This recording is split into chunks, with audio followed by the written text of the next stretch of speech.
Assalamualaikum warahmatullahi wabarakatuh. Salam sejahtera bagi kita semua. Salam S3, senyum, sehat, semangat. Annyeonghaseyo, apa kabar? Semoga tetap dalam keadaan sehat ya. Di sini Bunda menjelaskan untuk lanjutan dari PHPS yang pertama terkait dengan materi berikutnya, yaitu tentang tatanan PHPS di tempat umum. Untuk PHBS di tempat umum adalah upaya untuk memberdayakan masyarakat pengunjung dan pengelola tempat umum agar tahu, kemudian mau, dan akhirnya mampu untuk mempraktekkan PHBS dan berperan aktif dalam mewujudkan tempat umum yang sehat. Nah, sasaran primer ini harus mempraktekkan perilaku yang dapat menciptakan tempat umum ber-PHBS. Di sini ada 6 indikator PHBS di tempat umum, yaitu yang pertama menggunakan air bersih, kemudian menggunakan jamban, ya. Jadi si pengelola tempat umum ini harus menyediakan air bersih dan juga menyediakan jamban. Yang ketiga sama ya, membuang sampah di tempatnya. Jadi ada sampah organik sendiri, anorganik sendiri. Kemudian ada tempat merokok atau ruang rokok sendiri ya, jadi tidak merokok di tempat umum. Kemudian juga tidak meludah sembarangan. Dan yang terakhir memberantas jentik nyamuk. Yang kelima yaitu PHBS di institusi kesehatan. Adalah upaya untuk memberdayakan pasien, masyarakat pengunjung, dan petugas agar tahu, kemudian mau, dan akhirnya mampu untuk mempraktikkan PHBS dan berperan aktif dalam mewujudkan fasilitas pelayanan kesehatan yang sehat dan mencegah penularan penyakit di fasilitas pelayanan kesehatan. Nah, sasaran primer ini harus mempraktikkan perilaku yang dapat menciptakan fasilitas pelayanan kesehatan yang ber-PHBS. Untuk indikatornya ada 6, yaitu yang pertama penggunaan air bersih dan jamban, kemudian membuang sampah di tempatnya. Nah, ini untuk membuang sampah disediakan tempat-tempat sendiri ya. Jadi tempat sampah untuk alat medis atau bekas jadi dari merawat pasien, selain dari anorganik dan organik. Kemudian tidak merokok di institusi kesehatan atau mungkin disediakan tempat merokok sendiri untuk pengunjung ya. Yang selanjutnya yaitu tidak meludah di sembarang tempat, dan yang terakhir pemberantasan jentik nyamuk. Tujuan dari diberlakukannya PHBS di pelayanan kesehatan yaitu membudayakan perilaku hidup bersih dan sehat, kemudian mencegah terjadinya penularan penyakit. Yang ketiga yaitu menciptakan lingkungan yang sehat. Utamanya adalah untuk pasien safety ya, jadi bisa untuk mencegah infeksi silang atau infeksi nosokomial. Untuk sasaran PHBS dari pasien, kemudian keluarga pasien, pengunjung, petugas kesehatan, dan karyawan. Jadi di sini untuk supaya mereka bisa membudayakan perilaku hidup bersih dan sehat. Manfaat PHBS di institusi kesehatan antara lain untuk pasien atau keluarga pasien atau pengunjung. Ini diantaranya yaitu memperoleh pelayanan kesehatan yang aman dan sehat, dan tentunya ini juga pengaruh juga dari manajemen pasien safety-nya. Yang kedua yaitu terhindar dari penularan penyakit, kemudian mempercepat proses penyembuhan penyakit, dan juga peningkatan derajat kesehatan pasien. Jadi pasiennya cepat sembuh, kemudian cepat pulang ya. Jadi tidak sampai terjadi infeksi silang atau infeksi nosokomial. Manfaat PHBS yang selanjutnya yaitu bagi fasilitas pelayanan kesehatan sendiri, mencegah terjadinya penularan penyakit dan juga meningkatkan citra dari fasilitas kesehatan sendiri ya. Jadi fasilitasnya menjadi baik sebagai tempat untuk memberikan pelayanan kesehatan dan pendidikan kesehatan bagi masyarakat. Manfaat yang ketiga yaitu program PHBS di fasilitas pelayanan kesehatan dapat terwujud bila ada keinginan dan kemampuan dari para pengambil keputusan dan peran aktif dari semua stakeholder. Nah, kenapa ya PHBS ini sulit dilakukan? Karena PHBS ini butuh kesadaran dari orang yang akan mempraktekkan perilaku bersih dan sehat dalam kehidupan sehari-hari. Baik itu di rumah, di sekolah, di kantor, di tempat umum. Nah, kenapa kok sulit dilakukan? Karena terkait dengan perilaku seseorang, di mana perilaku ini ada 3 domain, yaitu dari mulai pengetahuannya, kemudian sikapnya, dan juga tindakannya. Perilaku adalah sesuatu yang rumit terkait dengan faktor pengetahuan dan sikap individu. Perilaku ini juga menyangkut dimensi kultural atau budaya yang berupa sistem nilai dan norma. Sistem nilai adalah acuan tentang hal-hal yang dianggap baik dan buruk. Sedangkan norma adalah aturan tidak tertulis atau norma sosial dan aturan tertulis atau norma hukum. Perilaku juga berkaitan dengan dimensi ekonomi dan hal-hal lain yang merupakan pendukung perilaku. Sistem nilai dan norma ini merupakan rambu bagi seseorang untuk melakukan atau tidak melakukan sesuatu. Biasanya dibuat oleh masyarakat di suatu tatanan untuk dianut oleh anggota masyarakat di tatanan tersebut. Seperti pada gambar, diketahui bahwa perilaku ini domainnya ada 3, pengetahuan, kemudian sikap, dan tindakan. Nah, ini didasari dengan untuk pengetahuan kan tahu atau tidak tahu, sedangkan sikapnya mau atau tidak mau melaksanakan setelah tahu tadi ya. Dan akhirnya mampu atau tidak mampu untuk melakukan suatu tindakan. Dan ini biasanya difasilitasi juga dengan sarana dan prasarana yang harus tersedia. Sistem nilai dan norma yang ada di masyarakat ini merupakan sesuatu yang dinamis. Artinya dapat berubah mengikuti perubahan lingkungan dari masyarakat. Jadi seperti pada gambar ini, perilaku ini bisa dipengaruhi oleh sistem nilai atau norma yang ada di masyarakat. Atau sebaliknya, perilaku dari seseorang bisa mempengaruhi sistem nilai dan norma yang ada di masyarakat. Sistem nilai dan norma yang sudah sesuai dengan kaidah kesehatan ini diupayakan untuk tetap terpelihara atau tetap dijalankan ya.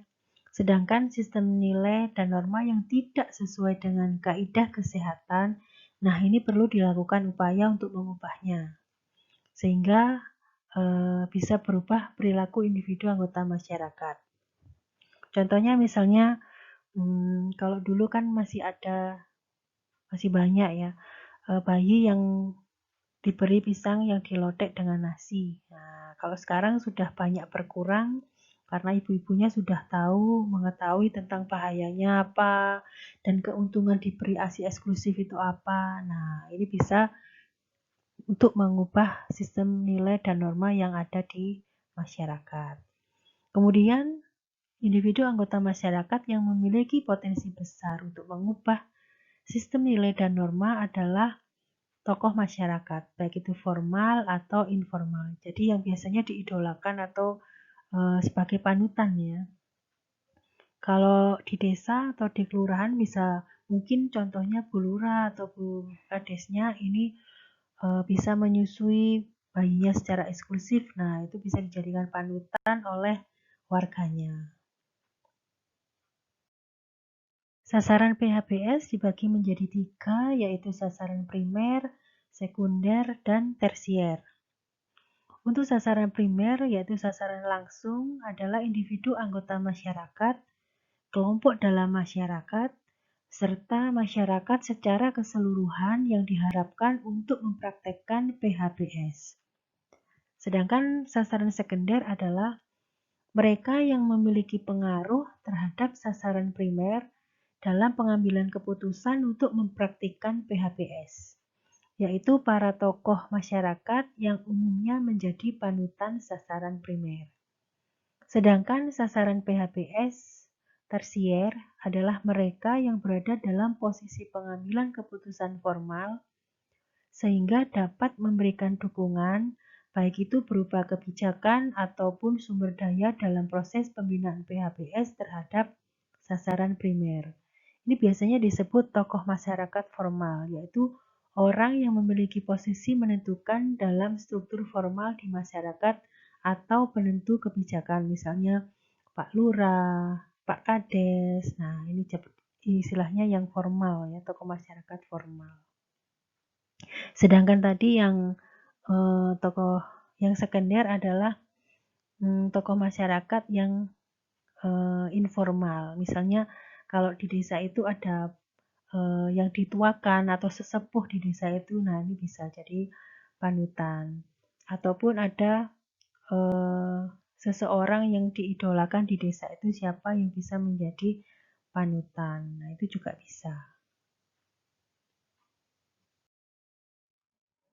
Menyadari rumitnya hakikat dari perilaku, maka perlu dilaksanakan strategi promosi kesehatan untuk pembinaan PHBS yang bersifat menyeluruh.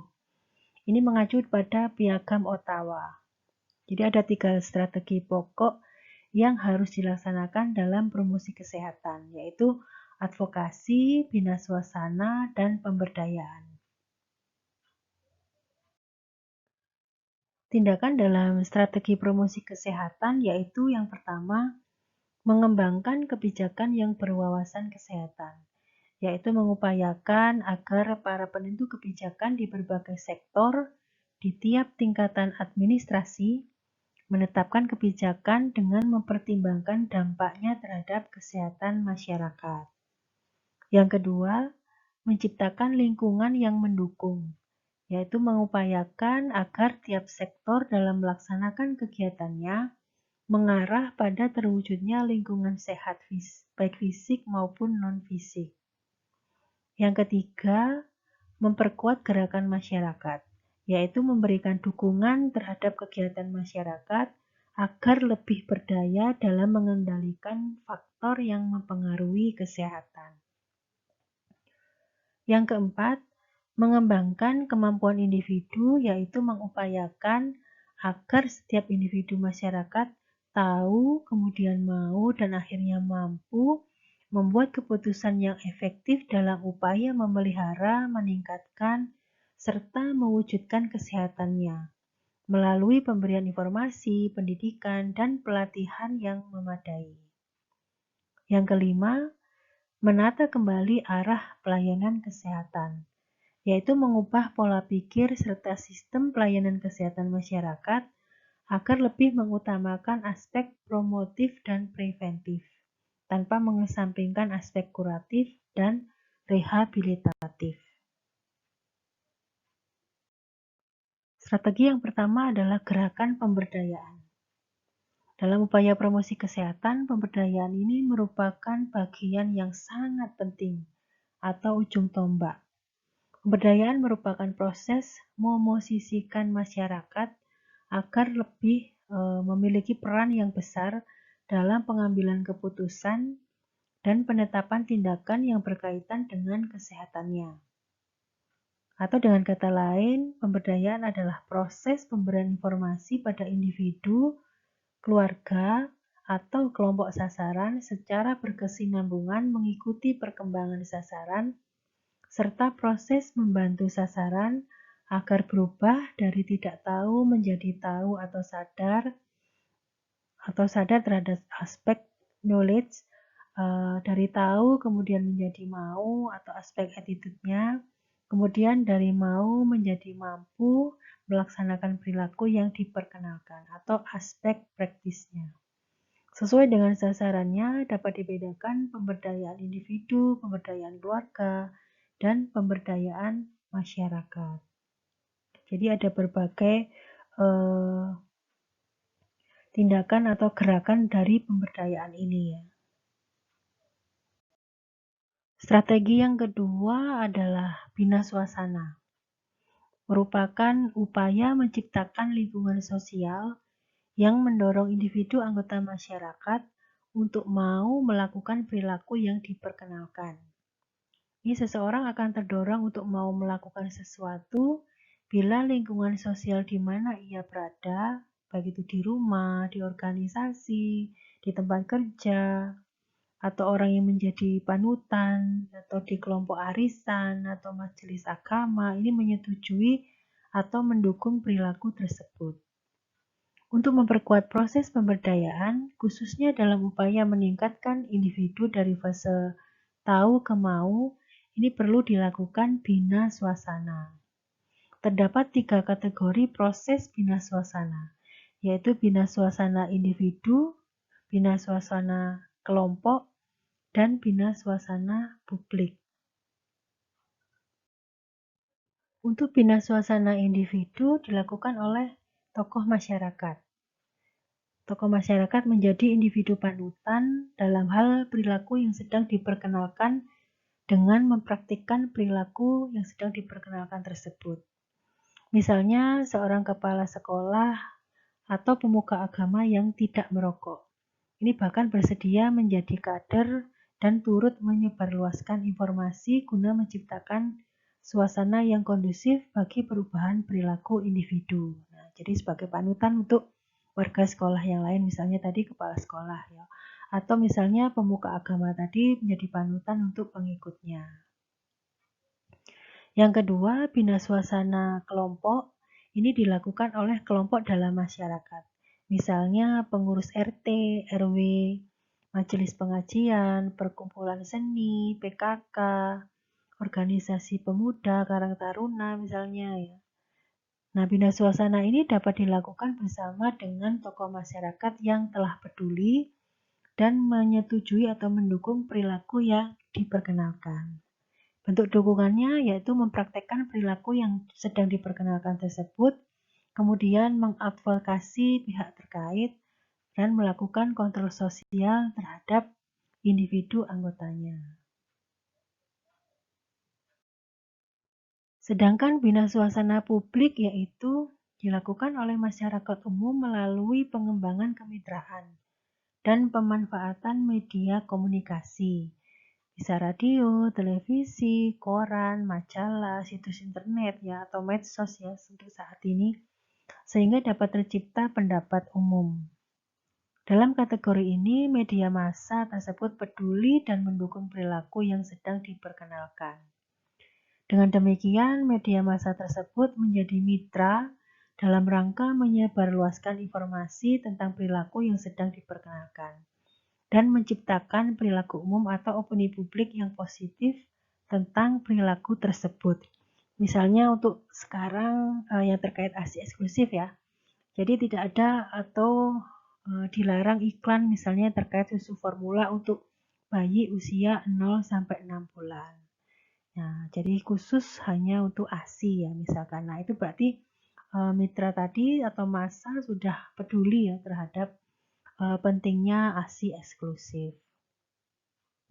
Suasana atau pendapat umum yang positif ini akan dirasakan pula sebagai pendukung atau penekan oleh individu anggota masyarakat, sehingga akhirnya mereka mau melaksanakan perilaku yang diperkenalkan. Nah, itu tujuan akhirnya ya. Jadi misalnya yang iklan susu formula tadi kan tidak boleh ditayangkan. Jadi supaya tujuannya adalah ibu-ibu yang menyusui bisa menyusui secara eksklusif. Strategi yang ketiga adalah advokasi. Merupakan upaya atau proses yang strategi dan terencana untuk mendapatkan komitmen dan dukungan dari pihak terkait atau stakeholder. Pihak terkait ini bisa berupa tokoh masyarakat, baik formal atau informal, yang umumnya berperan sebagai narasumber atau penentu kebijakan, atau bahkan penyandang dana. juga berupa kelompok-kelompok dalam masyarakat dan media massa yang dapat berperan dalam menciptakan suasana kondusif, opini publik, dan dorongan bagi terciptanya PHBS di masyarakat.